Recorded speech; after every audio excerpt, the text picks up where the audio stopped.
समाचार नेशनल विशेष प्रस्तुति। भारत और तालिबान की नई दोस्ती, मजबूरी का नाम या कूटनीति का कमाल। अफगानिस्तान के कार्यवाहक विदेश मंत्री आमिर खान मुत्ताकी इन दिनों भारत की जमीन पर हैं और दिल्ली में कूटनीति का तापमान और कुछ भौहें चढ़ा हुआ है। 2021 में काबुल पर बिजली की गति से कब्जा करने के बाद ये किसी भी तालिबानी मंत्री का भारत में पहला राजकीय दौरा है। हालांकि भारत ने इन्हें अभी तक आधिकारिक मान्यता नहीं दी है।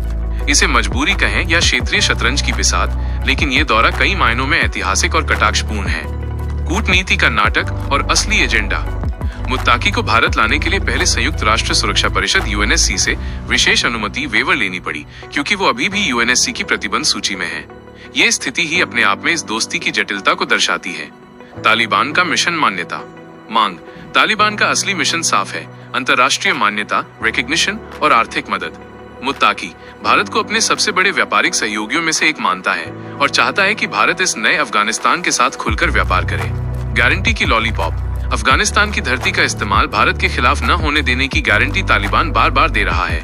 ये गारंटी कितनी सच्ची है ये तो वक्त बताएगा, लेकिन दिल्ली फिलहाल इसे एक कूटनीतिक जीत मान रही है।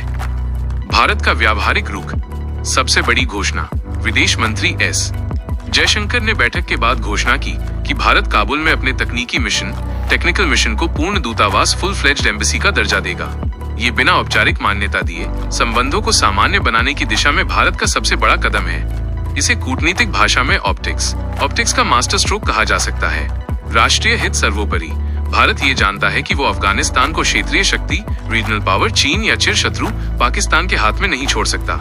इसलिए मानवीय सहायता के बहाने ही सही, दिल्ली अब तालिबान से सीधे बात करने को प्राथमिकता दे रही है। पाकिस्तान की जलन और क्षेत्रीय समीकरण। मुत्ताकी का भारत दौरा पाकिस्तान के लिए जले पर नमक छिड़कने जैसा है। आतंकवाद का विरोधाभास। एक तरफ पाकिस्तान तालिबान सीमा पर तनाव, टेंशंस बढ़ रहा है और दूसरी तरफ तालिबान का विदेश मंत्री भारत में वार्म वेलकम पा रहा है। पाकिस्तान के रक्षा मंत्री ने भी बयान देकर अपनी बेचैनी जाहिर की है। चीन की निगाहें। इस नई दोस्ती पर बीजिंग की भी पैनी निगाहें हैं, क्योंकि भारत का बढ़ता प्रभाव अफगानिस्तान में चीन के belt and road initiative BRI और क्षेत्रीय प्रभुत्व की योजना को चुनौती दे सकता है। पर्यटन और आध्यात्मिक विश्राम। ये दौरा केवल राजनीति तक सीमित नहीं है। मुत्ताकी ने ताजमहल की सुंदरता को निहारने का कार्यक्रम रखा है, एक ऐसी संरचना जो सदियों से भारत अफगान संबंधों का प्रतीक रही है।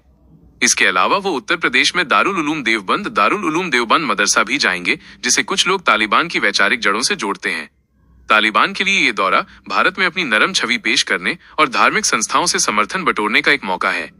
संक्षेप में ये दौरा मजबूरी की कूटनीति